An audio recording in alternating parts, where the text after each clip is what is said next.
कभी सोचा है कि टॉप क्रिएटर्स अपने वीडियो में वो कमाल के स्मूथ 3D सीन चेंजेस कैसे करते हैं, और वो भी सिर्फ अपने मोबाइल फोन से? चलिए आज इसी के पीछे की पूरी कहानी समझते हैं। अक्सर देखने में आता है ना कि कुछ वीडियोस में सीन इतने स्मूथली, इतने प्रोफेशनल तरीके से बदलते हैं, लगता है जैसे कोई 3D मोशन हो। ये एक ऐसी टेक्निक है जो वीडियो को एकदम नेक्स्ट लेवल पर ले जाती है। तो चलिए आज इसी के पीछे का जो राज है, जो कोर प्रिंसिपल्स हैं, उनको समझते हैं।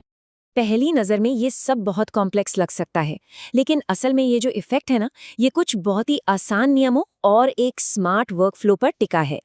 ये थोड़ा जादू जैसा लगता है, पर हम आज देखेंगे कि ये काम कैसे करता है। तो सबसे ज़रूरी बात यह है कि इस प्रोफेशनल लेवल की एडिटिंग के लिए कोई बहुत महंगा सॉफ्टवेयर नहीं चाहिए। इसकी शुरुआत होती है 3 सिंपल रूल्स को समझने से, जो लगभग हर 3D ट्रांजिशन की नींव होते हैं। ठीक है, तो चलिए अब इसमें थोड़ा और गहराई से उतरते हैं।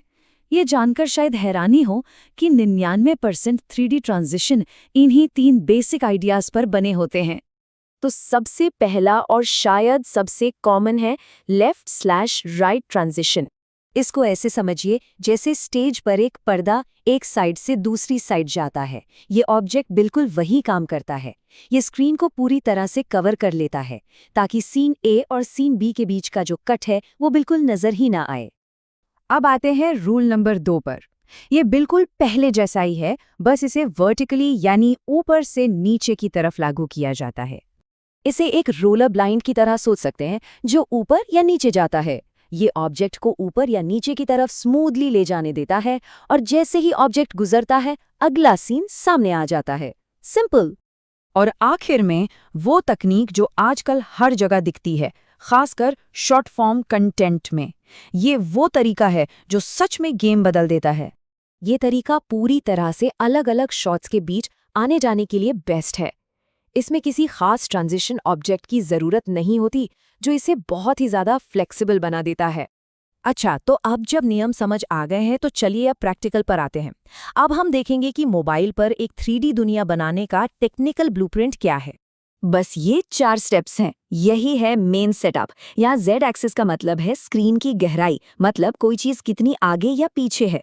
और ये जो नल ऑब्जेक्ट है ना, इसे एक पपेट मास्टर की तरह समझिए। ये खुद नहीं दिखता, लेकिन इसी के जरिए 3D स्पेस में कैमरे को जैसे चाहे वैसे घुमाया जा सकता है। पूरा कंट्रोल इसी के हाथ में होता है। ठीक है, तो हमारी दुनिया तैयार है। अब टाइम है इसमें जान डालने का। हम नल ऑब्जेक्ट को एनिमेट करके सीन में मूवमेंट लाते हैं, जो हमारे कैमरे को उस 3D दुनिया में घुमाता है। की फ्रेम, ये कुछ ऐसा है जैसे किसी मैप पर स्टार्ट और एंड पॉइंट डालना। सॉफ्टवेयर को बस ये बताना होता है कि कहाँ से शुरू करना है और कहाँ खत्म करना है, और वो बीच का स्मूथ रास्ता खुद ब खुद बना लेता है। इससे पैन, जूम और रोटेशन जैसे मुश्किल मूवमेंट्स भी बड़े आराम से बन जाते हैं। और यहाँ एक प्रो टिप है। अगर एक लगातार बहने वाला एनिमेशन बनाना है जिसमें कोई रुकावट ना हो, तो एक से ज्यादा नल ऑब्जेक्ट्स का इस्तेमाल किया जाता है।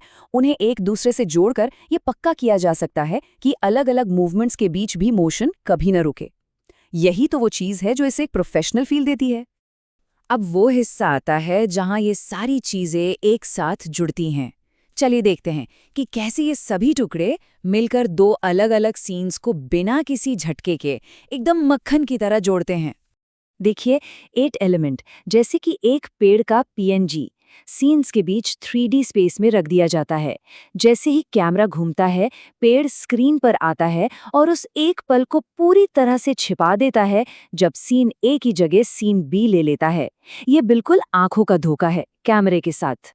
और यहाँ एक आम प्रॉब्लम को सुलझाने के लिए एक प्रो लेवल की ट्रिक है। कभी-कभी पुराने सीन का किनारा नए सीन में दिखने लगता है, तो एक शेप लेयर और क्लिपिंग मास्क का इस्तेमाल करके, जो असल में एक कुकी कटर की तरह काम करता है, क्रिएटर्स ये पक्का कर सकते हैं कि सीन्स के बीच के किनारे एकदम साफ, एकदम क्लीन हों। तो कुल मिलाकर ये जो डायनामिक 3D एडिट्स हैं, ये किसी एक जादुई बटन का खेल नहीं है। ये तो इन बेसिक टेक्निक्स को एक के ऊपर एक परत की तरह जोड़कर अपनी खुद की विजुअल कहानी बनाने की कला है। ये बदलाव किसी को भी सिर्फ अपने फोन से ही कमाल की कहानियां बनाने की ताकत देता है, जिससे डिजिटल कंटेंट की दुनिया ही बदल रही है। तो सवाल ये है कि जब ये टूल्स हाथ में हों, तो फिर कौन सी नई कहानियां गढ़ी जाएंगी?